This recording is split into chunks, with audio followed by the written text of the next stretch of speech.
उत्तम गीत जिसने न केवल आजादी की अलख जगाई बल्कि लगभग 150 साल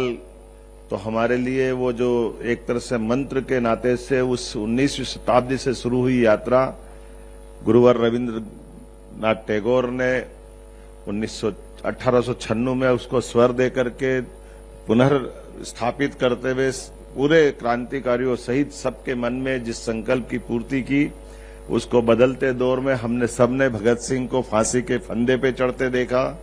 चंद्रशेखर आजाद को अपनी शहादत देते देखा। अलग अलग प्रकार के हर एक हमारे आजादी के संघर्ष में वंदे मातरम का मूल मंत्र जैसे जीवन प्राण बन करके हमको लालायित करता रहा है। हमने अभी यहाँ इस कार्यक्रम के प्रारंभ में भी मैं माननीय मंच हमारे सारे मित्रों को धन्यवाद देता हूं। माननीय मंत्री विश्वास जी, माननीय मंत्री कृष्णा गौड़ जी, माननीय सांसद आलोक जी, माननीय विधायक रामेश्वर जी, माननीय विधायक भगवान दास जी, महापौर जी, इस अवसर पर सभापति किशन सूर्यवंशी जी, सभी अधिकारीगण और आप सब। ये बात सही है कि आजादी के किसी भी संघर्ष में दुनिया का इतिहास रहा है, अमेरिका हो, इंग्लैंड हो, हर एक देश के अंदर जब आजादी की अलख जगती है उसका अंदर का संघर्ष अपनी मातृभूमि की तरफ, ललक की तरफ बढ़ाता है। ऐसे में यह शब्दों की रचनाओं से नए प्रकार का स्पंदन होता है, नए प्रकार के मन में संकल्प आते हैं और हर एक व्यक्ति अपने देश के उस मूल मंत्र के आधार पर राष्ट्रभक्ति के गीत से अपने गौरवशाली अतीत के भविष्य के देश के लिए अपनी पहचान बनाता है। और यही कमोबेश हम हर एक देश के गीतों के साथ देख सकते हैं। अमेरिका का क्राइसिस वाला समय हो, इंग्लैंड का विद्रोह वाला समय हो, भारत का अपना, हमने जब यद्यपि वंदे मातरम का आनंद भी देखा, लेकिन इस कार्यक्रम के प्रारंभ में कदम कदम बढ़ाए जा, खुशी के गीत गाए जा, ये जो हमारे भी स्वरबद्ध रचनाओं को हमारे पुलिस बैंड ने जो प्रस्तुत किया है, इस प्रस्तुत करने वाले गीत में ये हमारे आजादी के नेताजी सुभाष चंद्र बोस के उस आजाद हिंद फौज से जुड़ता हुआ दिखाई देता है। यद्यपि बनाया गया था दीक्षित जी ने गीत, बाद में कविवर राम सिंह ठाकुर जी ने इसको स्वरबद्ध करते हुए संशोधित रूप में दिया है। और ये आजादी का अपना अब एक तरह से संघर्ष वाले उस सारे दौर के दरमियान ये भी एक अपना अलग दौर में पहुंचा। और इतना ही नहीं, जैसे हमने अगर बंकिम चंद्र चट्टोपाध्याय जी की बात अगर करें तो ये संस्कृत के साथ जोड़ करके वर्णवाल जी ने सही कहा अपने भाषण में, लेकिन मैं उसी में ये बात भी बताना चाहूंगा, इस गीत की रचना में हमारी प्राचीन संस्कृति की त्रिदेवी कल्पनाओं को जोड़ने का प्रयास किया गया है, जिसके माध्यम से एक तरफ हम अपनी दुर्गा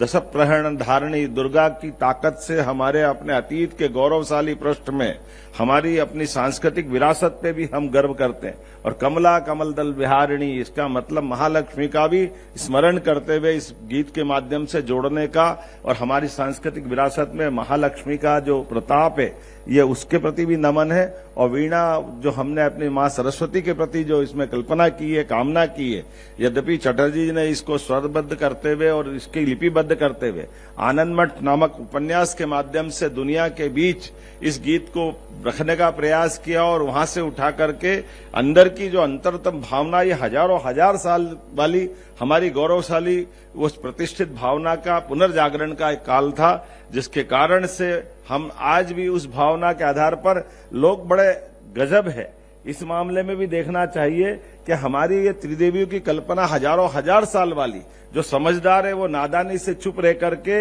हमने इसके कष्ट भी, जब आजादी के अलख में जिस मंत्र के रूप में ये सबको एक तरह से आंदोलित करता था, लेकिन आजादी के बाद देश के साथ जब हमारा अपना गीत का अपनाने का मौका आया तो कहीं न कहीं देश ने इसमें दिग्भ्रमित भूमिका अदा की। बड़े कष्ट के साथ कहना पड़ेगा, आज वो दोबारा दोहराने की जरूरत नहीं, लेकिन वो दर्द तो सबके मन में होगा ही, जिस मूल मंत्र के बलबूते पर आजादी के सारे संघर्ष में बड़ी भूमिका हुई। और वो हमारे गीत 150वीं जयंती के अवसर पर जब हम बात कर रहे हैं तो उस इतिहास को भी देश को जानने की आवश्यकता है। आज के इस अवसर पर मैं माननीय सरदार पटेल को पुनः स्मरण करना चाहूंगा, जिनका 150वां वर्ष है, जिन्होंने 1950 में फिर इस बात को भी स्थापित किया कि राष्ट्रगान और राष्ट्रगीत दोनों का महत्व होना चाहिए, और दोनों पूरे देश के अपनाते हुए एक तरफ हम जनगण मन पे गर्व करते हैं, एक तरफ वंदे मातरम पे भी गर्व करते हैं। आइए हमारी अपनी इस गौरवशाली अतीत को जानते हुए हम सब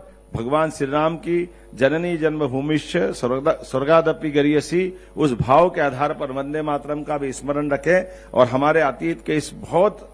अक्षय नवमी 1857 में बनने वाले इस 1857 के आधार पर,